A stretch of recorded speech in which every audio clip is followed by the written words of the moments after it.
Assalamualaikum warahmatullahi wabarakatuh. Alhamdulillahirabbil alamin wassalatu wassalamu ala asyrafil anbiya'i wal mursalin wa ala alihi wa sahbihi ajma'in. Amma ba'd. Selamat datang kepada sahabat-sahabat sekalian, ahli-ahli Quran sekalian. Mudah-mudahan pertemuan kita pada malam ini mengundang keberkatan daripada Allah Subhanahu Wa Taala. Saya terpaksa live dalam kereta malam ni. Sebenarnya bukan kerana duduk jauh pun, sebab keadaan di rumah ni line tu tak berapa bagus. Jadi kena cari line sikit lah, keluar sikit daripada rumah supaya dapat bersama-sama pada malam ini. Nak tunda pun sebab sehari dua ni pun akan berlaku, akan sentiasa berada dalam keadaan yang gerak, sama ada dalam perjalanan balik semula ke ke Selangor atau Kuala Lumpur, ataupun perjalanan atau pergerakan untuk aktiviti-aktiviti masa cuti ni. Baiklah, namun begitu kita cuba jugalah buat sedaya yang mungkin untuk kita bersama-sama teruskan siri-siri mari ngaji ni. Yang mana kita telah pun sampai kepada ayat yang ke-178 pada malam ini. 178, 179, 180, 181. Mohon maaf gelap sikit sebab lampu tak cukup. Lampu tak cukup. Nanti saya kena beli lampu untuk live dalam kereta pula. Baik. Kita teruskan kita dengan buka dulu majlis kita dengan Ummul Kitab Al-Fatihah. أعوذ بالله من الشيطان الرجيم بسم الله الرحمن الرحيم الحمد لله رب العالمين الرحمن الرحيم مالك يوم الدين إياك نعبد وإياك نستعين اهدنا الصراط المستقيم صراط الذين أنعمت عليهم غير المغضوب عليهم ولا الضالين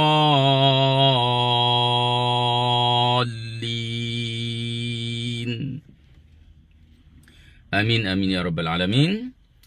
Baik, kita teruskan dengan ayat yang ke-178. A'udzubillahi minasyaitonirrajim.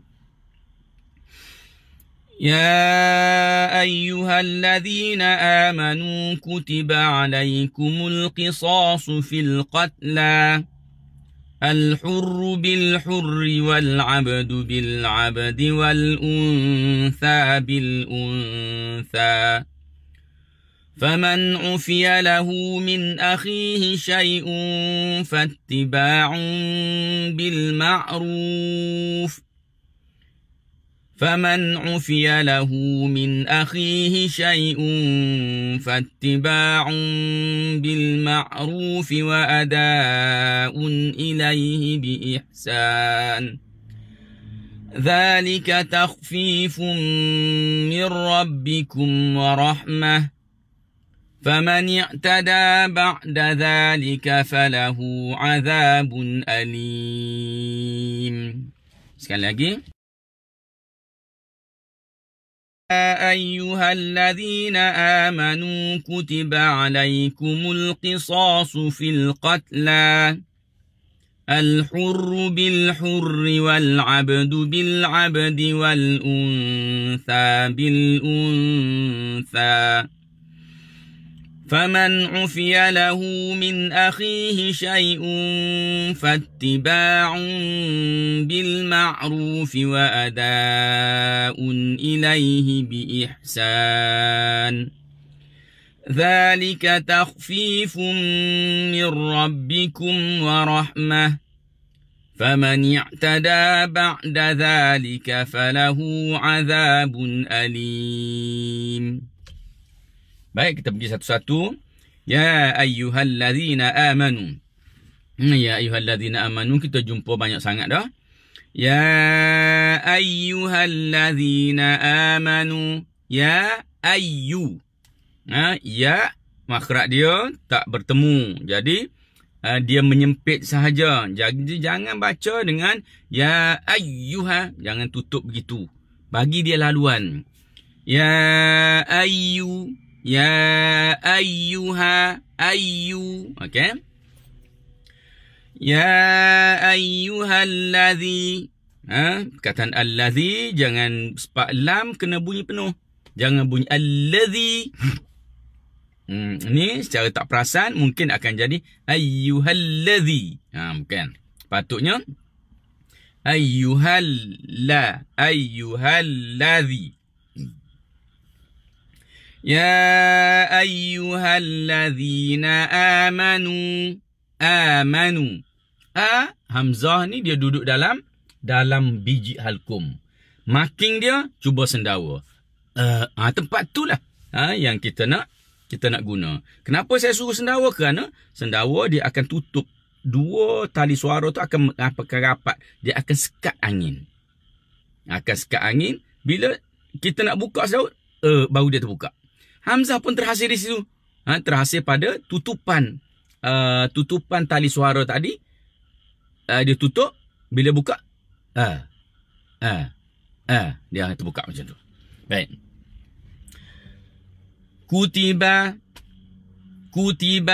Kutiba alaikumul. Sini kutiba yang kutiba. Ba dinipis saja. Ba istifal infitah. Lidah rata. Mulut dalam keadaan yang muhayyid dengan makna lebar mulut ni dipertahankan. Mana kita tak masam, kita tak senyum, dia duduk dalam keadaan yang biasa sahaja. Ataupun bolehlah kalau kita macam nak manis mulut je macam tu je. Dia tak tarik, jangan tarik. Okey. Kutiba sama tu. Sifat yang sama. La sama sifat. Jadi dia berada dalam keadaan la sama. Dari sudut lebarnya mulut tu. Kutiba alaikumul. Lam mati mul. Perhatikan mulut saya. Kalau kita kena muncung. Mu. Tapi bila masuk kepada sukun, kembalikan mulut kepada keadaan yang asal. Alaikumul. Terus balik. Alaikumul. Okey? Jangan tarik. Jangan alaikumul. Lain jadinya. Kutiba alaikumul. Okey. Lam lenturkan dia. Mul. Kutiba alaikumul qisasu fil qatla. Fil qatla. Sikit. Tutup dulu makhraj qat. Nanti dia akan ada lebihan angin tadi. Fil qatla. Berapa panjang la? 2 harakat. Qatla. Okey. Ambil al-hurru. Usahakan lidah kita jumpa dengan gusi yang kesat. Hurru. Nanti ramai akan jawab, Ustaz, lidah saya pendek, tak sampai ke situ. Jangan bohong.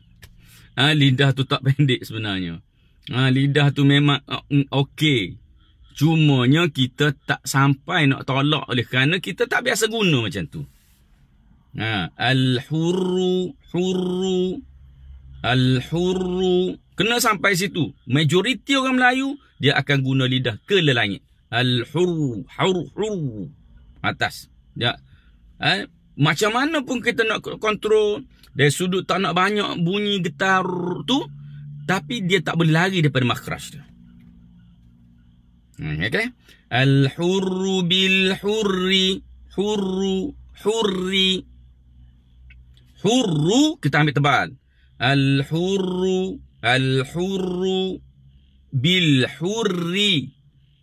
Okey, ra pertama tebal. Ra kedua hurri nipis. Macam mana nak menentukan tebal dan nipis? Tengok, kalau sekiranya kita nampak hukum bagi ra, bila mana dia bersadu, dia ada dua. Dia ada dua. Yang pertama mati, yang kedua berbaris. Berharakah. Maka tengok, yang berharakah tu dia harakah mana? Kalau dia harakah fathah atau dhamma, maka dia tebal. Kalau dia harakah kasrah, maka dia nipis. Maka kita ambil hukum ra yang berbaris tu, ra yang berharakah tu. Macam al-hurru, kita ambil tebal kerana ra tu dhamma. Bil hurri, ri kita ambil nipis. Kenapa? Kerana ra tu kasrah. Tu cara menentukannya. Wal abdu, jangan wal abdu. Wal abdu bil abdi, bil abdi. Wal abdu bil abdi. Okay. Wal untha bil untha. Wal abdu bil, lam mati, wal bil, wal untha, sekali lagi lam mati, bil untha, sekali lagi lam mati. Jadi 4 lam mati tu kena sekata. Dengan saya buat wal abdu bil abdi, wal untha bil untha. Okay. Wal untha. Okay, ambil. Wal untha. Untha dengunya nipis. Untha nipiskan dengung. Dan tha lidah dan gigi. Hanya hujung lidah menyentuh hujung gigi. Kontrol lidah jangan lembik sehingga bahagian lain daripada lidah akan sentuh tempat lain. Okay. Wal untha bil untha. Tha. Terus turun bawah. Faman ufiya lahu. Faman ufiya lahu min akhi. Faman ufiya lahu min akhi. Min akhi. Okay. Faman ufiya lahu min akhi. Okay. Tengok man, lenturan nun. Faman ufiya lahu min. Okay. Saya nak tuan-tuan semua dengar macam mana bunyi nun tadi. Faman min. Faman ufiya lahu min akhi. Min akhi. Kalau kita gagal buat macam tu, dia akan melantunkan min akhi, min, dia akan jadi. Sempurnakan bunyi min akhi. Faman ufiya lahu min akhihi syai'un. Min akhihi syai'un fattiba'un. Jangan fattiba. Jangan ada angin macam tu. Dia huruf syiddah. Fattiba'un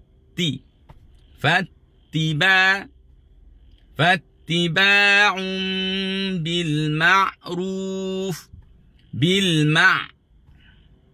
Ain tekan. Bil ma'ruf. Jangan terpengaruh dengan bacaan sebahagian daripada, mungkin ada qari-qari yang tidak mantap dari sudut pemahaman dia berkaitan dengan sifat huruf, maka bil ma'ruf, dia tak bil ma'ruf. Tu dia tak ada cengkaman dan tak ada lenturan yang sepatutnya pada ain. Fattiba'un bil ma'ruf. Bil ma'ruf. Baik. Bil ma'rufi wa ada'un ilaihi bi ihsan. Wa ada'un, da hujung lidah dengan gusi tempat tumbuh gigi, tapi sebahagian daripada depan lidah akan sentuh gigi. Okey, wa ada da Cara makin mudah, sebut perkataan dadah. Dadah, bukan dadah. Okey, dadah tu dal Melayu. Dadah tu baru masuk Arab. Baik. Fattiba'un bil ma'ruf wa ada'un ilaihi bi ihsan. Wa ada'un ilaihi, yang ilai. Okey. Lenturkan nun mati, bunyi nun mati pada tanwin itu. Okey.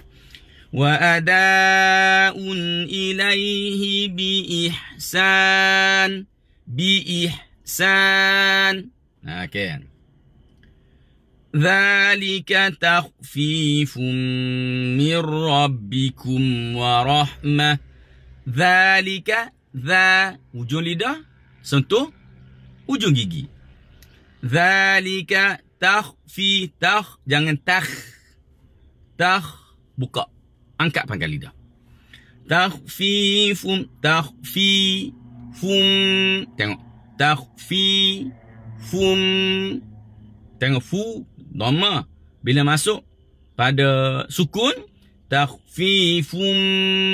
Okey. Takhfifun min rabbikum. Ra tebal. Apa? Ra fathah. Ra yang kedua tu fathah. Min rabbikum wa rahmah. Wa rahmah. Jangan wa rahmah. Okey. Jangan gagahkan sangat mim tu. Faman i'tada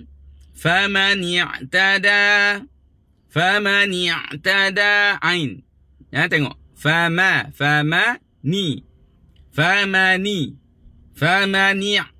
Okey, satu kesilapannya jangan famani'.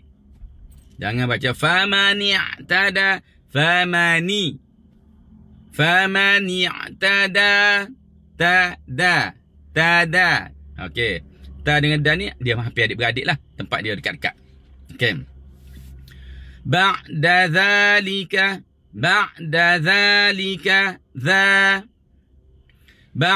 dhalika falahu azabun alim.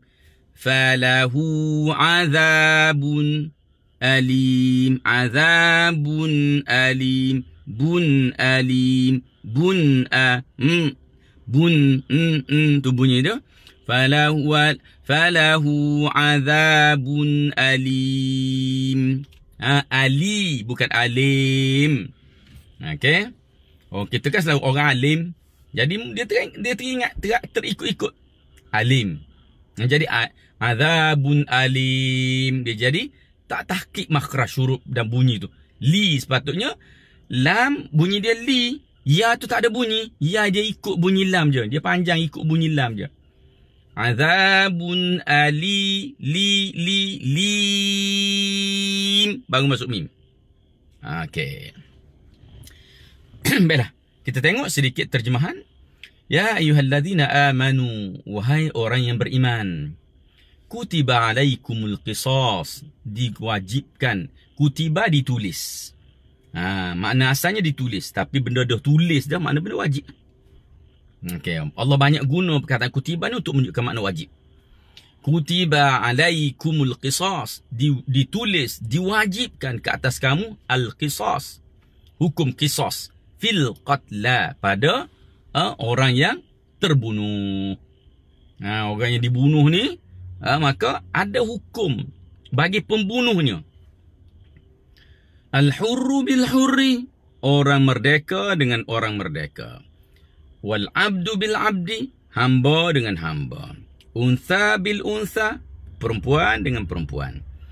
Kenapa tu ayat ni? Kerana masa tu ada orang kabilah-kabilah Arab ni.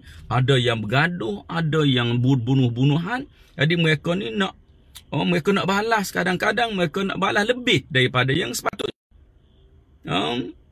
Lebih daripada, maksudnya kadang-kadang yang terbunuh pergaduhan itu sesama hamba. Tapi mereka tak puas hati nak bunuh orang merdeka. Nak balas dengan orang merdeka. Jadi kerana itu dalam bab hukum qisas ni, Hukum qisas mana hukum balas balik sama. Balas balik sama sebagaimana yang dilakukan oleh orang yang melampaui ataupun membuat jenayah kepada orang lain. Di sini sekiranya berlakunya pembunuhan, maka hukum baiknya adalah bunuh balas. Okey. Dalam tempat yang lain Allah SWT menceritakan bahawa qisas ini maknanya ialah kalau kata al-ainu bil-aini, dia butakan mata orang, maka butakan mata dia balik. Dia potong telinga orang, maka kena potong telinga dia balik. Jadi pembalasan mengikut jenis apa yang dilakukan. Okey. Ini contoh yang diberi oleh Allah SWT berkaitan dengan status orang itu. Merdeka, hamba, perempuan. Faman ufiya lahu min akhihi syai'un fattiba'un bil ma'ruf. Sesiapa yang dimaafkan baginya min akhihi, daripada saudaranya. Sesiapa yang dimaafkan baginya min akhihi, daripadanya. Syai'un, sesuatu perkara. Maknanya dia ni dah mungkin bunuh orang dalam pergaduhan itu, atau mungkin tersalah bunuh ke apa ke, maka dia ni dimaafkan. Mana dimaafkan? Tidak diambil, tidak diminta oleh wali untuk dibunuh balas. Okay. Maka fattiba'un bil ma'ruf. Maka orang yang memberikan kemaafan, pihak yang memberikan kemaafan, maka hendaklah mengikutinya dengan baik. Apa makna? Apa makna mengikuti dengan baik? Maksudnya, kebiasaannya yang berlaku bila mana tidak dituntut untuk bunuh balas, mereka akan dituntut untuk membayar diat, membayar denda. Maka tuntutan itu biarlah baik, biarlah dalam kemampuan. Maksudnya, selayaknya untuk seseorang itu membuat bayaran. Kemudian wa'adaun ilaihi bi ihsan, dan menunaikan kepadanya dengan ihsan, dengan baik juga. Okey. Makna orang yang dituntut, makna pembunuh, bila mana dituntut oleh keluarga yang dibunuh dengan sesuatu jumlah bayaran, maka dia berusahalah dengan sebaik-baiknya untuk membayar kepada pihak keluarga orang yang telah dibunuh. Okey. Dzalika takhfifun min rabbikum wa rahmah. Yang demikian itu takhfifun, keringanan. Maknanya keringanan daripada Allah SWT. Sepatutnya kalau dah bunuh orang, tak ada dah lain, kena bunuh balas. Oh, ni boleh kalau wali dia, pihak keluarga dia kata, tak apalah, tak dibunuh. Tapi kami memaafkan dari sudut itu, namun kami minta ganti rugi. Maka kalau orang minta ganti rugi gitu, maka pihak yang dituntut itu bayarlah dengan baik. Baik. Dzalika takhfifun min rabbikum. Jadi penukaran daripada bunuh kepada bayar tadi, keringanan min rabbikum, daripada Tuhanmu. Wa rahmah, dan satu rahmat. Faman i'tada ba'da dzalika falahu azabun alim. Faman, maka sesiapa, i'tada, melampau, ba'da dzalika, selepas daripada itu, selepas daripada persetujuan itu, falahu azabun alim, maka bagi mereka azab yang pedih. Bila dah ittifaq, bila dah berlaku persetujuan, yang ni minta bayaran, hak tu pula setuju untuk bayar apa semua sekali, maka janganlah pula ada yang tak puas hati, yang ni pergi tumbuk yang tu pula. Dah settle dah benda tu mengikut apa yang dipersetujui, maka laksanakanlah tanggungjawab masing-masing. Baik, kita pergi kepada slide yang seterusnya.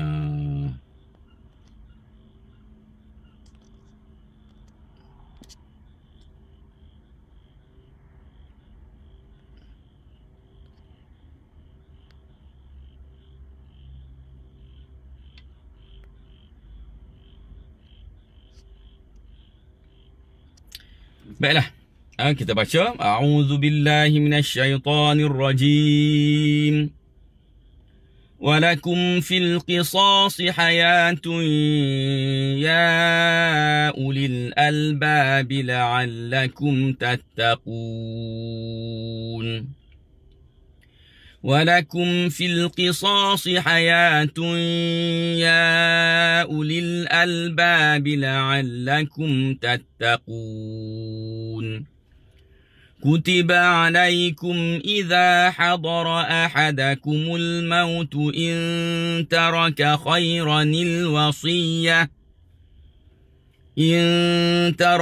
خيرا الوصية للوالدين والأقربين بالمعروف حقا على المتقين كتب عليكم إذا حضر أحدكم الموت إن ترك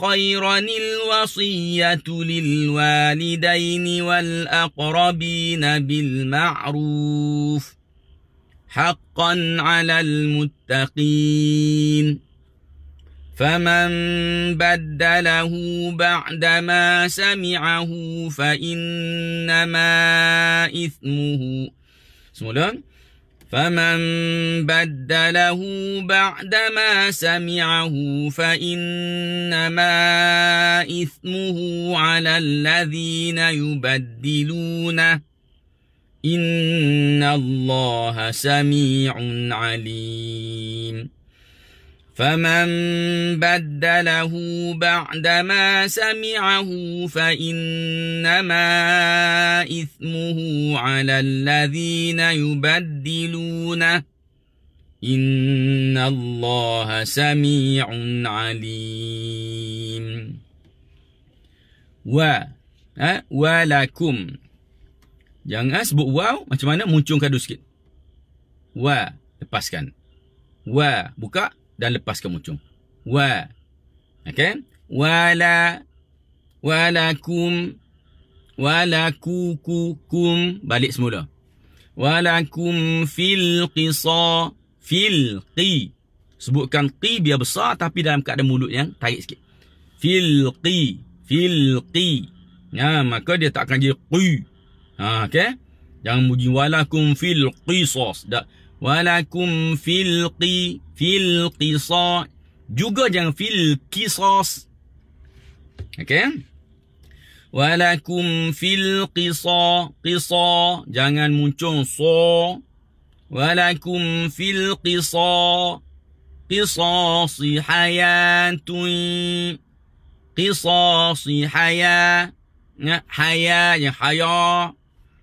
hayatun. Hayatun. Terus masuk ya.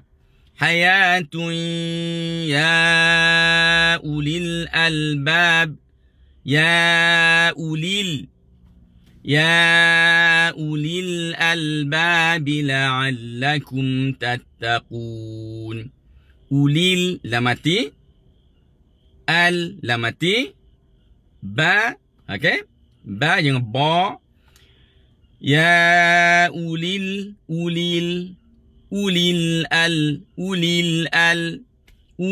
albab la'allakum tattaqun. La'al. Okey, juga lenturan tu mesti sama. La'allakum tattaqun. Tattaqun. Jangan tatta. Jangan baca tattaqun. Baik. Terus kutiba alaikum.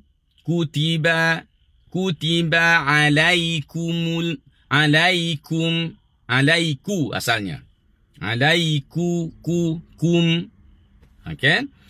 Kutiba alaikum idza hadara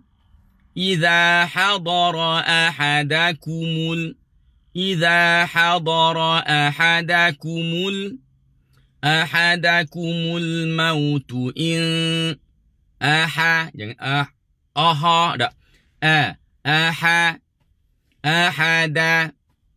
ahadakumul mautu intara. Jangan rapatkan inta. Jangan inta. Okey, untuk tak ada isu di Malaysia ni, jangan rapatkan. Sekali saya sebenarnya ada dari sudut guru saya dia huraikan, kalaupun kita dapatkan ada yang boleh inta, boleh. Tetapi saya tak berapa nak sebarkan sangat. Kenapa? Kerana di kita, tempat kita orang baca inta, dia tak rapat. Okey, tak rapat. Yang dirapatkan tu sebenarnya dirapatkan pada ta, dia bukan rapat pada nun. Oleh kerana ta dengan nun duduk dekat-dekat. Nak buat macam mana? Itu saja alasan dia. Okey, tapi yang diterima pakai dan dibaca di seluruh tempatnya inta, bukan inta. Okey. Intaraka, intaraka, yang ka. Intaraka khairanil, khairanil wasiyatu.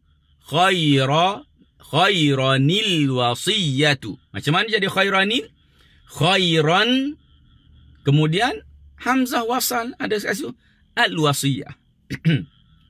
Khairan, hamzah tu dia tak ada, dia kira mati juga. Jadi khairan nu mati jumpa dengan mati juga, dua mati bertemu.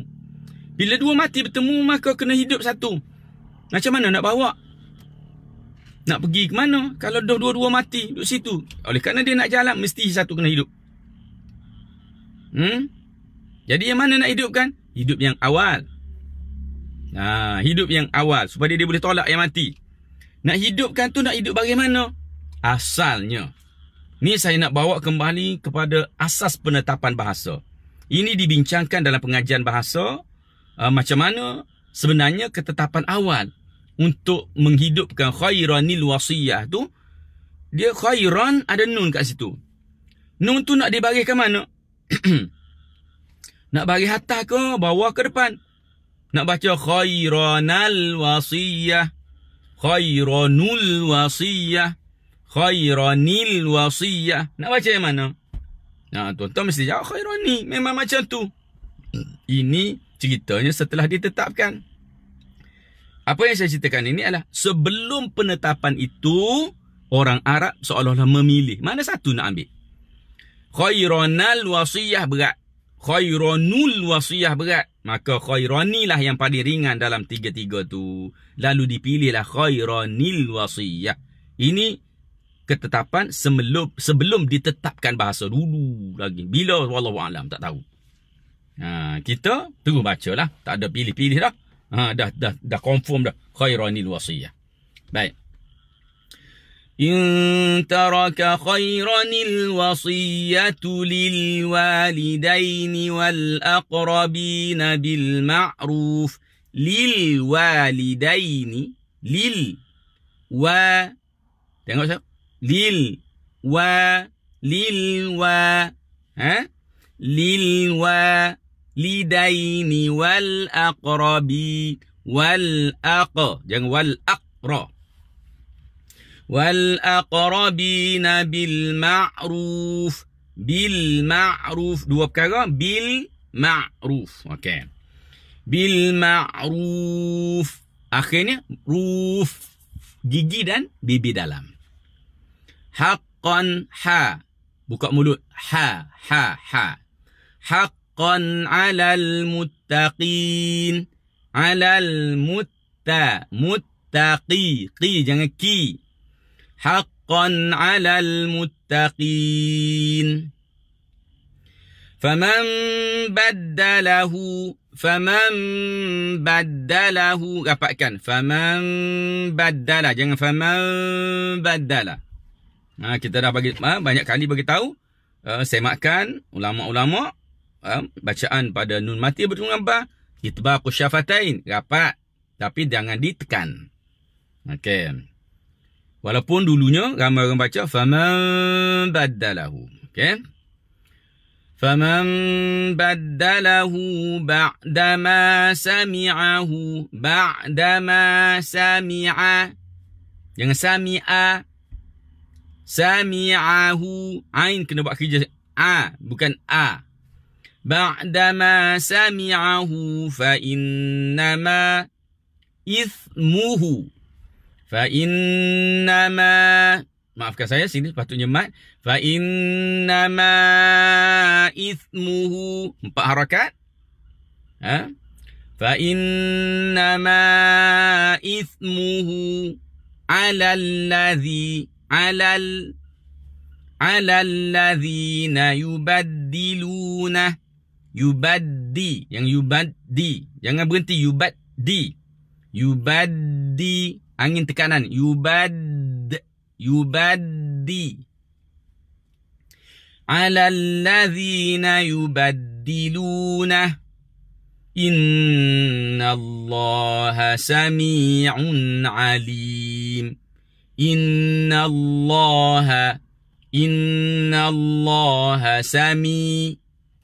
sami'un alim. Sami'un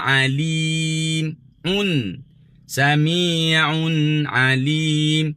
Sini payah bagi orang tak lembut ain dia tu, tanwin nun tu, dia akan masalah untuk sebut ain. Dia akan jadi sami'un alim. Sami'un alim. Sabar sikit je. Akan sempurnalah bunyi tanwin tadi tu. Baiklah tuan-tuan, kita tengok terjemahan dia. Walakum fil qisas hayatun. Walakum, dan bagi kamu, fil qisas, pada qisas itu, hayatun, hidup. Macam mana ada hidup? Macam mana hidup kalau qisas ni, kalau bunuh orang, bunuh balas. Tak, bila mana di-apply hukum ini, orang akan rasa takut. Pembunuh dia akan fikir banyak kali nak bunuh orang. Nak keselamatlah orang itu dah mati kena bunuh. Begitu juga dia akan tak nak bunuh orang. Kenapa? Kalau nanti dia bunuh orang, dia nanti akan mati dibunuh. Maka bila mana ada ingatan kepada qisas ini, bila mana dia laksanakan, maka dia akan jadi ada kehidupan. Okey. Ataupun dengan makna, bila mana hukum-hukum ini dilaksanakan, yang mati itu matilah, tetapi ia memberikan kehidupan dan kedamaian kepada orang lain, kerana tidak ramai orang akan berani membunuh orang lain apabila mereka juga akan dibunuh balas. Ya ulil albab, wahai ulil albab yang mempunyai kecerdikan, kepandaian, kepintaran. La'allakum tattaqun, mudah-mudahan, la'allakum, mudah-mudahan kamu, tattaqun, kamu semua itu bertakwa. Kutiba alaikum, diwajibkan ke atas kamu. Tadi saya dah kata kutiba, tulis. Dah benda yang dah tulis, mana wajib lah. Bukan cakap-cakap saja, dah tulis. Wajib. Kutiba alaikum idza hadara ahadakumul maut, apabila telah tiba seseorang kamu akan mati. Idza hadara, apabila telah tiba mati kepada kamu. Okay. Apabila mati tu dekat-dekat nak mari dengan kamu, dah nampak rasa lah orang yang jenis dia sakit, dia apa semua, dah hujung usia tua, tak larat. Mungkin dia ada perasaan bahawa nak mati dah aku ni. In taraka khairanil wasiyah. Hendaklah dia taraka, tinggalkan, khairanil wasiyah, wasiat yang baik. Dia tinggalkan wasiat yang baik. Lil walidain, bagi ayah dia, dua ibu, al walidain, ibu bapa dia, wal aqrabin, dan kaum kerabat dia, bil ma'ruf, dengan baik. Maknanya wasiat yang ditinggalkan tu biar kenalah. Kalau bagi yang ni banyak ni, sepatutnya orang ni berapa apa semua sekali, bagi kepada mereka tu ikut yang terbaiklah, yang sepatutnya. Haqqan 'alal muttaqin, ia adalah merupakan satu kebenaran, 'alal muttaqin, kepada orang yang bertakwa kepada Allah Subhanahu wa taala. Faman baddalahu, siapa yang baddala, tukar. Baddalahu, baddala, tukar. Siapa yang tukar baginya? Ba'da ma sami'ahu, selepas dia dengar. Dia dengar dah wasiat orang ni begini. Tapi bila dia orang tu mati, dia tukar semua benda tu. Dia tak amanah. Fa innama ismuhu 'alal ladzina yubaddiluna. Fa innama, maka sesungguhnya, hanya sonya, ismuhu, dosanya itu, 'alal ladzina yubaddiluna, ke atas orang yang tukar maklumat tadi. Innallaha sami'un alim, sesungguhnya Allah itu maha mendengar, alimun, maha mengetahui. Allah dengar, walaupun kamu mungkin seorang dua dengar dan kamu berkomplot tak nak cerita supaya tak rugi kamu, tapi kamu kena ingat bahawa Allah maha mendengar, lagi maha mengetahui. Okey. Hukum kewajipan memberi wasiat apabila berada dalam penghujung kehidupan ini telah pun, ulama menyatakan bahawa ia telah pun dinasahkan dengan ayat-ayat yang bercerita tentang miras dengan pembahagian hukum pusaka. Dinasahkan ni apa makna? Hukum ni tak guna dah. Hukum ni pindah mana? Hukum ni telah pindah pada hukum pembahagian harta pusaka dengan ayat pusaka yang telah pun diturunkan kemudian daripada ayat ini oleh Allah Subhanahu Wa Taala. Berkata sebahagian ulama, tak, dia tak dinasahkan, tetapi oleh kerana para sahabat dulu berada di awal Islam. Bila mana mereka Islam, ayah mereka pun belum Islam. Kadang-kadang begitu, mak mereka belum Islam, ada adik-beradik mereka yang belum Islam. Jadi bila mana harta pusaka, bila mana mereka nak meninggal dunia, orang yang bukan Islam tak layak terima harta pusaka. Dia tidak dianggap sebagai waris. Maka orang yang tak dianggap sebagai waris ini, cara untuk memberikan harta kepadanya ialah dengan cara wasiat. Wasiat ini pula tidak boleh lebih daripada 1/3 daripada sejumlah harta itu. Baki lagi akan dibahagikan mengikut pembahagian harta pusaka ataupun dipanggil sebagai al-mirath, hukum mawaris, pembahagian harta pusaka yang telah pun ditetapkan oleh Islam. Okey. Jadi pada waktu sekarang ni, tak banyak perkara ni berlaku. Kenapa? Kerana kita boleh dikatakan keluarga kita semuanya Islam. Adalah sebahagian yang mungkin baru masuk Islam, ada keluarga mak ayah dia yang belum Islam apa semua sekali. Kita lihat ketetapan hukum ni, dia boleh diberikan melalui jalan wasiat dalam keadaan-keadaan yang tertentu. Okey. Jadi benda ni sebenarnya kalau nak bincang, dia kena bincang dalam bab fiqh lah. Ini kita hanya sekadar nak terjemah supaya kita boleh faham sepintas lalu apa yang nak disampaikan oleh Allah Subhanahu Taala melalui ayat-ayat yang kita baca. Jadi saya rasa cukuplah sekadar tu dulu pertemuan kita pada malam ini. Ayat kita tak agak panjang, jadi terjemahan pun jadi agak panjang sikit. Mudah-mudahan kita mempunyai peluang yang lain untuk kita bersama-sama semula dan kita membaca dan mentadabbur sikit sebanyak ayat-ayat yang kita baca tu. Mudah-mudahan lidah kita menjadi lembut, menjadi pembaca yang baik, dan kita perlu memahami ayat-ayat yang dibaca. Seterusnya kita mampu untuk beramal dengan apa yang diturunkan oleh Allah Subhanahu Wa Taala kepada kita. Jadi saya sudahi dengan aqulu qouli hadza wa astaghfirullahal azim li wa lakum. Wassalamualaikum warahmatullahi wabarakatuh.